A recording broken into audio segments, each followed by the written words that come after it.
నాకు ఇంకా సంబరం ఏంటంటే నా ఇంట్లో ఆడపిల్లలు లేరు కాబట్టి నాకు ఇంకా ఐఎమ్ వెయిటింగ్ అనమాట. వెల్కమ్ చేస్తున్నారు. వెల్కమ్ చేస్తాను నేను. ఓకే.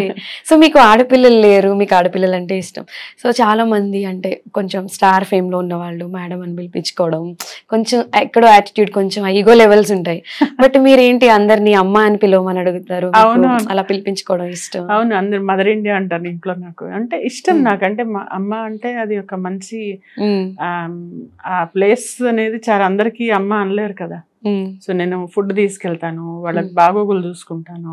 సో వాళ్ళే అంటారు అమ్మ అమ్మ అని మొదలెడతారు. ఆంటీ అన్న నచ్చదు నాకు. మేడం అంటే కూడా ఏదో ఆర్టిఫిషియల్ మేడం ఎందుకు అంటే, ఈవెన్ పిల్లలు కూడా అసిస్టెంట్స్ కూడా వచ్చినప్పుడు అమ్మ అమ్మ అది కాదమ్మా అని అంటారు, కానీ మేడం అని తక్కువ, మేడం అని పిలవడం నన్ను. ఓకే. ఇష్టం నాకు. ఎందుకంటే ఎవరికి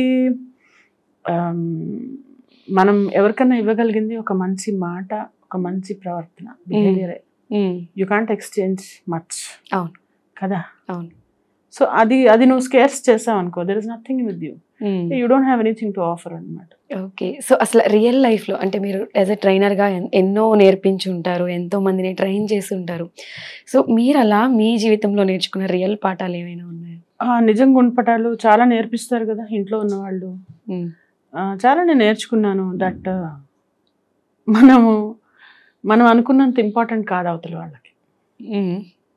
వి think we are very precious and important to others కొంతమంది, బట్ వీఆర్ నాట్. నువ్వు ఇచ్చేంత ప్రేమ అవతల వాళ్ళకి అవసరం లేదు. So cut it short. Okay. And then people hate, that's okay to let them hate. Haters can hate. తన బాస్కెట్లో అదే ఉంది. So people hate, that's okay. Everybody, I'm not here to impress everybody. నీకు నాతో ప్రాబ్లమా? పోయేది ఏదైనా లెట్ ఇట్ గో, అంతే కదా. You can not stop anything in life. Okay. పోతేనే హాయిగా ఉంటుంది మనకి. ఓకే. సో మీరు స్ట్రాంగ్ అని బయటకు అనిపించిన, but you are completely in emotional person. I am very much emotional person. ఎందుకంటే అవి ఎమోషన్స్ తెచ్చుకుంటే రావు.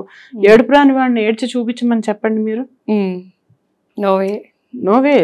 అది ఎలాగా వాళ్ళకి ఏడుపు రాదో మనకి ఫీల్ అయ్యే వాళ్ళం మనం ఆపుకోలేము. మాధవి గారు, ఇప్పుడు మనకి సంక్రాంతి వస్తుంది కాబట్టి, సంక్రాంతి అంటే ఫెస్టివల్స్ అంటే ఏదో చేయాలి అన్నట్టుగా కొంతమంది బిజీ షెడ్యూల్లో చేసేస్తున్నారు. అసలు అప్పట్లో సంక్రాంతికి ఇప్పుడు సంక్రాంతికి డిఫరెన్సెస్? ఆంధ్ర కాబట్టి చైల్డ్హుడ్లో ఆంధ్రాలో పెద్ద ఫంక్షన్ అది. అంటే ఇక్కడ పతంగులు ఎగరేస్తారు, అదే గాలిపటాలు ఎగరేస్తారు, అండ్ దట్స్ ఆల్. కానీ అక్కడ ఏంటంటే డూడు బస్వన్న రావడం, ముగ్గులు, పెద్ద పెద్ద పోటీలు, పెద్ద ముగ్గులు, బిగ్గెస్ట్ 30 చుక్కలు ముగ్గులు పెట్టి కలర్స్ వేసి, అసలు నా ముగ్గులు అయితే మేము ఎక్కడైతే దిల్షుక్నగర్లో ఉండి నేను ఇక్కడికి వచ్చాను కదా, 7 years నేను వేసిన ముగ్గులు. దాని తర్వాత మళ్ళీ ఇప్పటివరకు ముగ్గులు అంత వేయరు అసలు అక్కడ. Like I'm totally into festivals. చాలా ఇష్టం నాకు ఫెస్టివల్స్ అంటే. అరిసెలు చేస్తాను, లడ్డూలు చేస్తాను, జంతికలు చేస్తాను, చెక్కలు, అన్ని. అంటే సగ్రహ ఫుడ్స్ నుంచి తక్కువ మాకు వచ్చాయి.